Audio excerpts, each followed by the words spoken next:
Olá, tudo bem? Na aula de hoje contaremos com a presença do educador Marcelo Weber, também do Colégio Medianeira, para conversar conosco a respeito da ciência em Aristóteles e como que essa ciência foi apropriada não só no período medieval, mas também pelos cientistas modernos.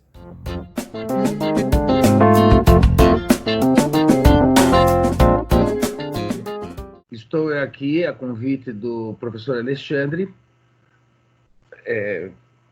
para apresentar a vocês uma introdução ao Aristóteles. O Aristóteles é um pensador grego da escola platônica, né, que acaba criando a sua própria escola, o Liceu, e é um pensador que está presente até hoje na nossa vida, na nossa cultura, né, como aquele que nos ensinou a fazer ciência, né, e apresentou um modelo eficaz de interpretação da natureza, né? Então, hoje, quando um cientista, num laboratório, tenta descobrir o mecanismo de reprodução de um vírus do Covid, né, ou a maneira de como paralisar essa reprodução do vírus, ele está fazendo ciência aristotélica, e a gente tem ali a presença, então, do modo de proceder científico do Aristóteles, né? O Aristóteles, ele nasce em Estagira, né? Ele nasce na Grécia, acima da Grécia peninsular, né? Vou mostrar no mapa. E antes a gente tem que entender, eu vou mostrar para vocês, numa compartilhamento de imagens, o que é a Grécia, o que era, como se constituía a Grécia no tempo de Aristóteles. Então, nós temos uma coisa interessante, então, que Aristóteles, ele vai abandonar aqui a academia de Platão, né, quando Platão morre, né, quem sucede a ele é Espéusito, né, e Espéusito, ele vai valorizar mais uma filosofia matemática, e isso desagradava bastante a Aristóteles, né, e Aristóteles, então, vem para a região de Aso, que fica né, que fica aqui nessa costa aqui do Mar Egeu, né? Em Aso, ele tem contato com aqui está, né? Ele tem esse contato com essa região marítima, né? E ali, então, ele desenvolve a parte da biologia dele, né? Da classificação dos animais, e desenvolve a Parvanatura, que, né, é uma das suas obras, ou atribuída a ele, mas ele desenvolve aquilo que vai compor a Parvanatura, né, a corrupção e da geração dos animais. Ele classifica, né, ele separa, né, os seres vivos, né, e ele, então, faz aquela ciência classificatória para entender essa multiplicidade dos seres da natureza, não é? Depois de Aso, ele vem para Mitilene, né, que é a capital de Lesbos, né, onde a gente tem essa visão aqui de Safo, né, a poetisa, né, cantando, ouvindo a lira, né, de Alcaeus, né, um grande tocador de lira. E a ilha, então, era uma ilha grega, né, onde ele também continua os seus estudos, não é? Da natureza. Depois, com a subida de Filipe da Macedônia, né, voltamos aqui a essa imagem, né, a Macedônia está aqui mais ao norte, aqui. O Filipe da Macedônia consegue uma unificação desses povos, né? Nós podemos perceber no poema homérico do século VII já esse esforço de unificação desses povos, além da língua e além de dividirem entre si a mesma visão divina, né, do mundo, né, os mesmos mitos. Você vê um esforço literário, né, ou mesmo no caso militar, né, mas a gente vê na Ilíada e na Odisseia o esforço de unificar esses povos embaixo de um mesmo comando para se realizar algum feito, né, fosse a tomada de Troia, destruição de Troia, né, ou agora com o Filipe da Macedônia, a unificação, né, desses povos, dessas colônias, para a expulsão dos persas, né, que vinham tomando essas colônias aqui de Mileto, Rhodes e essa região toda aqui, né? Então, essa unificação ela acontece, né? Ela é um pouco posterior aqui, a situação daí do tempo do Aristóteles, né? Filipe da Macedônia sobe e convida Aristóteles a ser o preceptor do seu filho Alexandre, né? O império de Alexandre vai se estender, vai dominar toda essas regiões limítrofes, mas ele vai muito mais além, né? E ele acaba tomando, indo até a Índia, não é? O Império Macedônico se estende. Aí, então, Aristóteles cria a sua própria escola, que é a escola de Liceu, né?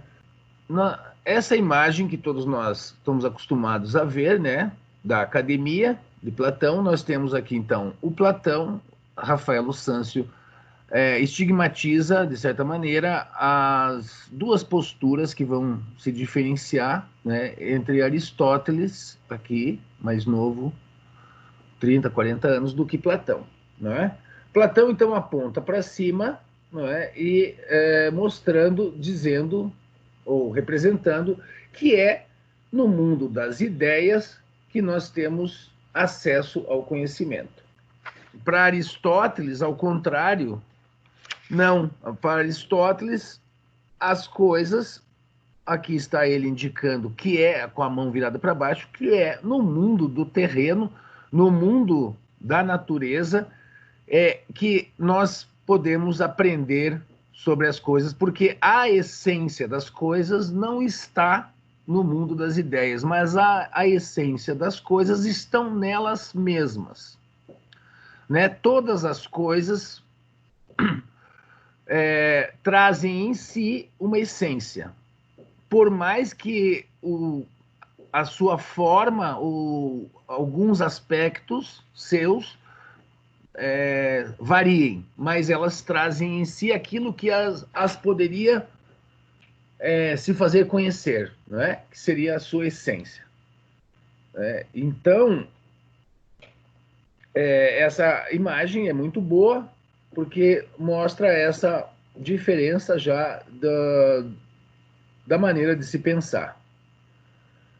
As obras de Aristóteles, então funda daí o seu liceu, e ali a ciência biológica, principalmente, né, ela vai se desenvolver, né, através dos seus discípulos, né, e ela então vai atravessar a Idade Média, ela vai atravessar, né, a Idade Antiga e a Idade Média, né, influenciando o pensamento ocidental, né, com os escolásticos da Igreja, vão adotar, de certa maneira, a parte do pensamento aristotélico que diz respeito à cosmologia ou à compreensão do cosmo ou do lugar do homem no mundo, né? Nós temos, então, eu vou mostrar agora para vocês essa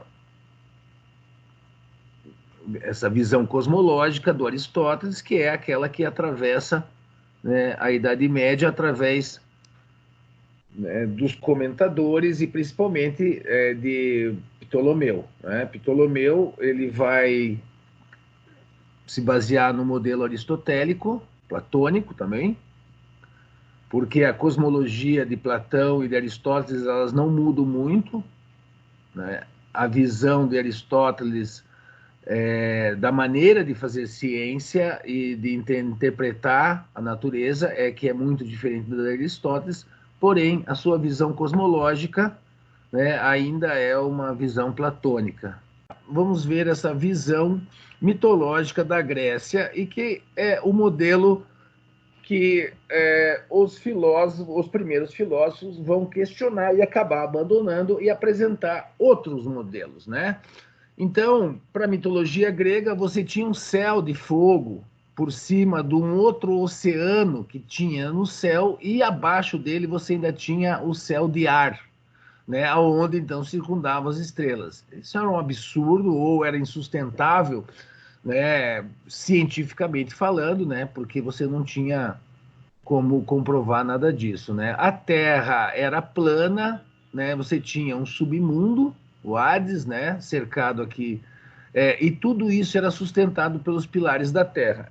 Esse modelo é abandonado, né? E, e nós vamos ter então o modelo platônico, que é o modelo das esferas. E é esse modelo que vai se valer aí na Idade Média, né, porque Ptolomeu vai gostar desse modelo de Platão e de Aristóteles, né? Para Platão, a Terra estava no centro, não é? Os planetas e a Lua estavam incrustados dentro de esferas cristalinas e eles giravam porque as esferas giravam, como bilhas de um rolamento. Não é? Para Aristóteles, então, vai tomar o modelo de Platão, ele vai colocar a Terra também como centro do universo. Na Terra você é o palco né, onde se desenrola aquilo que o Empédocles chama, né, dos quatro elementos, né, a composição da natureza, que são os quatro elementos, a água, ar, terra e fogo, né, ele vai colocar, vai representar esses quatro elementos na Terra, né, ele cria abaixo da Lua um mundo sublunar, né, ele chama de mundo sublunar. A natureza para Aristóteles, não é? É tudo que está abaixo da Lua, porque está sobre o influxo, sobre a influência também da Lua, as marés crescem, a seiva nas plantas sobe, né? Então a Lua também tem a sua influência na Terra, então a Lua, os influxos da Lua também fazem parte da natureza, e nós temos daí, além da Lua, desse mundo sublunar, aquele mundo, né, ordenado e hierarquizado das esferas aonde os planetas e o Sol todos giram em torno da Terra. Aristóteles também cria a ideia da quinta essência, que além desses quatro elementos do Empédocles, você teria um outro elemento, que é o éter, que formaria então os corpos celestes, né? Seria a matéria desses corpos celestes, né? Ptolomeu vai usar o modelo aristotélico, né? Ele vai criar depois, além de respeitar o modelo aristotélico, ele modifica de certa maneira e cria aqui também o céu dos bonzinhos, né? O céu dos eleitos, né? Que seria a habitação dos deuses, né? E essa ideia do primeiro motor do Aristóteles é a ideia de que tudo é movido aqui dentro não por si mesmo, mas por uma força primeira que é esse motor primeiro, né? E esse modelo, então, vai ser utilizado por Ptolomeu, vai agradar São Tomás de Aquino e outros da escolástica, né? E é o modelo com a Terra, no caso a Terra aqui era redonda, porque Aristóteles é um dos primeiros a dizer que a Terra é redonda, porque ele via a sombra da Terra na Lua, no eclipse, e via que a sombra era redonda. E ele via navios saindo no porto, e eles desaparecendo no horizonte do mar, porque então era sinal de que a Terra era redonda. Né? Esse pensamento ele vai durar até chegar o Copérnico, né, até os tempos modernos, e ele então, o pensamento cosmológico do Aristóteles vai ser questionado e derrubado pouco a pouco com o Copérnico, o Kepler e o Galileu, né? Galileu, então, vamos ver alguns pontos rapidamente, né, de como que esse modelo aristotélico do cosmo é destruído. Galileu, então, com o telescópio, ele vê manchas no Sol. Mas o Sol, para os gregos, para Aristóteles, era imutável, né, e ele era feito da quinta essência. Né, e ele, então, não poderia ter manchas. O Ptolomeu, né, e Aristóteles, então, o Ptolomeu, esse modelo era um modelo geocêntrico, a Terra era no centro. Copérnico já descobre que os planetas giram em torno do Sol, né? Galileu descobre que há 4 luas girando em torno de Júpiter. Isso também contraria o modelo ptolomaico, porque afinal todos os corpos celestes deveriam girar em torno da Terra, porque a Terra era o centro do universo, né? Porque a Terra era o centro do universo, nada poderia girar em torno de outro corpo celeste, não é? Ele também, Galileu também descobre que a Vênus tem fases, né?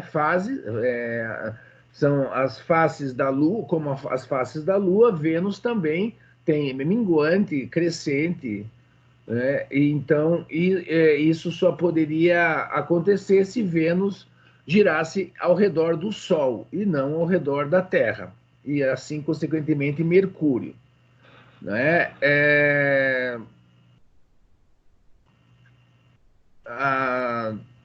Então, essas são fatos, né, averiguados pelo telescópio, que botaram por água abaixo o modelo aristotélico de cosmologia. Porém, o modelo epistemológico, o modelo científico de Aristóteles se mantém. A maneira de se pensar de Aristóteles em relação à natureza, ela se mantém. E como vimos, apesar de a gente estar falando aqui de um filósofo da Idade Antiga, as influências, inclusive na modernidade, de Aristóteles são inegáveis. Muito obrigado, Marcelo, e por hoje é isso.